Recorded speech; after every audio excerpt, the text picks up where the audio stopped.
நம்மோட முதல் குறிக்கோள் நாட்டில் வறுமையை ஒழிக்கணும், அறியாமையை போக்கணும். ஒரு நாட்டில் பாதி ஜனம் படிப்பறிவு இல்லாம இருந்தாங்கன்னா அந்த நாடு உருப்படுமான்னு இதுக்காகத்தான் நாடு முழுக்க 50,000 பள்ளிக்கூடங்களை திறந்து வைக்கணும்னு திட்டம் போட்டிருக்கோம். சின்ன பிள்ளைங்க எவ்வளவு தூரம் நடப்பீங்க? 10 பர்லாங் நடப்பீங்க. கஷ்டப்பட்டு 15 பர்லாங் நடப்பீங்க. அதுக்கு மேல அதிக தூரம் உங்களை நடக்க விட்டா கலப்புல தூக்கிட மாட்டீங்க.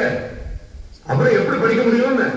அதனாலதான் 1 மைலுக்கு ஒரு ஆரம்ப பள்ளி, 3 மைலுக்கு ஒரு இடைநிலை பள்ளி, 5 மைலுக்கு ஒரு உயர்நிலை பள்ளி இருக்கணும்னு திட்டம் வச்சிருக்கோம். முடியும், நம்மளால முடியும். ஒவ்வொரு கிராமத்திலையும் இதை செயல்படுத்தணும்னு.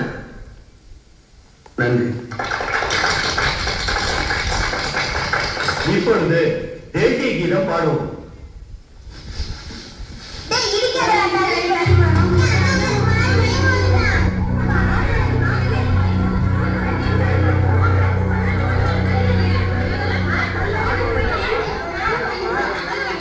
பிள்ளைய தூக்குன என்ன என்னாச்சு? காலையில என்ன சாப்பிட்ட? சாப்பிடல. மந்திரி வராரு, கூட்டத்தை கூட்டணும்னு பிள்ளைங்களை சாப்பிட விடாம இழுத்துட்டு வந்துட்டியா? ஏன்பா சாப்பிடல? சாப்பிட எதுவும் இல்லை.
பள்ளிக்கூடத்தை திறக்கிறோம், ஆனா படிக்கிறதுக்கு தான் பிள்ளைங்க வர்றது.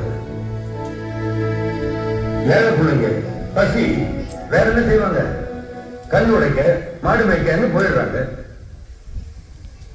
எனக்கு ஒரு யோசனை தோணுச்சு. பள்ளிக்கூடத்துல மத்தியானம் சோறு போட்டா பிள்ளைங்க வரது அதிகமாகும். என்ன சொல்றீங்க? ஆமாயா, திட்டத்தை ரெடி பண்ணுங்க. இப்பவே ஆண்டு வருமானத்துல 4ல் ஒரு பகுதியை, அதாவது 10 கோடி ரூபாயை கல்விக்காக செலவு பண்றோம். இத இன்னும் அதிகப்படுத்தணும்னா புதுசா வரிகள் விதிக்கிறத தவிர வேற வழியே கிடையாது. புதுசா வரி விதிச்சா ஜனங்களுக்கு அரசு மேல அதிருப்தி ஏற்படும். எப்பவுமே ஓட் பேங்க மனசுல வச்சுக்கிட்டு ஒரு விஷயத்தை பார்க்க கூடாது. மக்களுக்கு நல்லது செய்யணும், நம்ம சந்ததி நல்லா இருக்கணும், அதான் முக்கியம்னு உடனே இந்த திட்டத்தை செயல்படுத்தி ஆகணும். பட்னியோட ஒரு பிள்ளை பள்ளிக்கூடத்துக்கு படிக்கிறதுக்கு வந்தா அந்த பாவம் நம்மளை சும்மா விடமாங்க.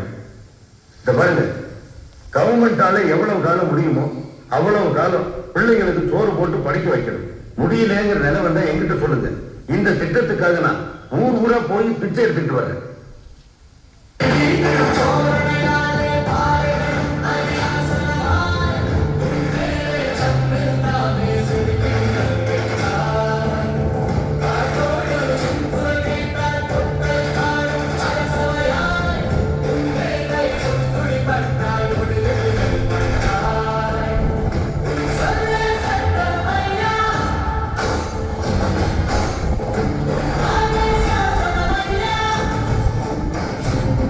Yes.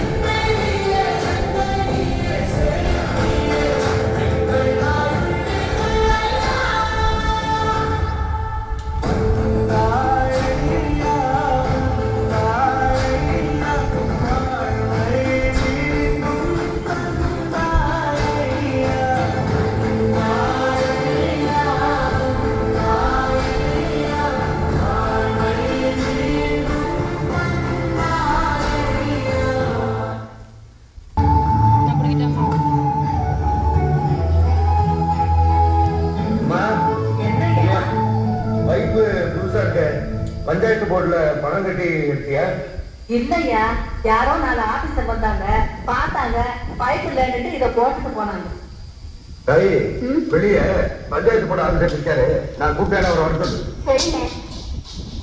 நீ யாருக்கிட்டையாவது எங்க வீட்டுல பைப்பு போடுங்கன்னு சொன்னியா? இல்லையா, யாருக்கிட்டையும் சொல்லல. நீ மந்திரி ஆனதும் அவங்களா போட்டுட்டு போயிட்டாங்க. ஐயா வணக்கம், கூப்பிட்டீங்க? இந்த பைப் கனெக்ஷன் என்ன உங்க ஏற்பாடா? அம்மா தெருக்குழாயில தண்ணி பிடிக்கிறத பார்த்தையா? அதான். எங்க அம்மா மட்டுமா? தெருக்குழாயில எத்தனை பேர் கண்டுபிடிக்காங்க? அத்தனை பேருக்கு நீங்க ஓட்டு பைப் போட்டு கொடுப்பீங்களா?